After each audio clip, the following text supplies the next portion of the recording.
guys, I'm Alana and you are watching Zelda News.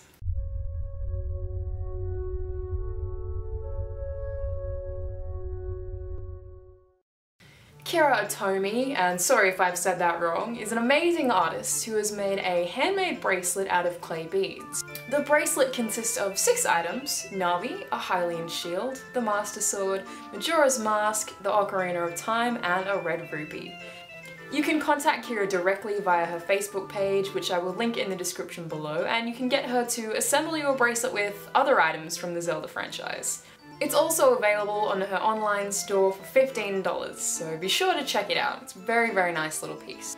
And Nintendo PR has listed Super Smash Bros. 3DS as coming soon, and the official images for the Wii U and 3DS versions will be released at E3 this year. And another amazing Etsy user has created a really fabulous rendition of Majora's Mask. This one is fairly expensive, but it's probably one of the most impressive ones I've ever seen, and I really honestly want it. As you can see, this one has been painted with glow-in-the-dark paint, which under UV lighting gives the mask a retro neon glow. And a blogger on Little People Big Worlds has created a really great tutorial for an incredible looking Hylian shield replica. The replica measures 25 centimeters tall and 12 millimeters thick, however, scaling the project to a larger, more realistic size is perfectly possible.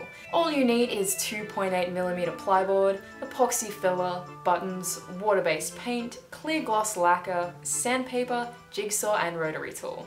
I'll leave a link in the description for that one if you want to make your own Hylian shield. And we've got a whole bunch of exciting news from Miyamoto this week. To start us off, apparently a Nintendo theme park isn't out of the question. In his interview with ABC, the designer was asked if he would ever consider a real-life Mario theme park. While Nintendo is of course busy focusing on software at the current time, he didn't rule out the possibility. ABC specifically asked, "Have you ever been approached about a Mario theme park, or is that ever something you would consider in real life?" His answer was, certainly. With Nintendo being in the entertainment industry, there may come a point in the future where that might become a possibility.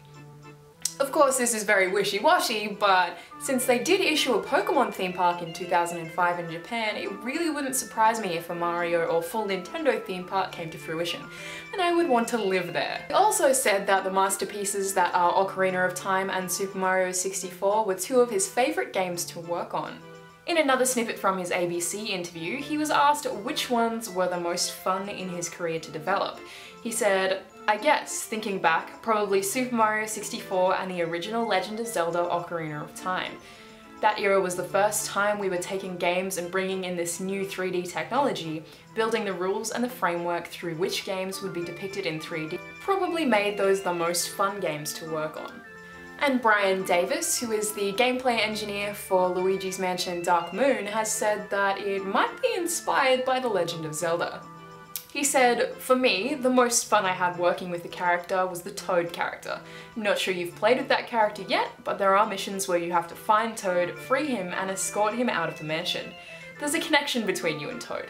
The ghosts can scare him, which causes a disconnect between the 2 of you, and he doesn't enjoy that. He's very scared. As a player, you want that connection between the 2. For me, when I was developing that, it reminded me of The Legend of Zelda: A Link to the Past. In the very first mission, you go and find the princess and try to lead her out of the castle. I try to keep that in mind to kind of honour the original designers of that game and have a little anecdote in there." So IGN asked, "So Toad is Zelda?" And he said, "Not officially." It's actually really not surprising, and I think that's a really awesome link to have there. So thank you everyone for watching. I'll see you again next week.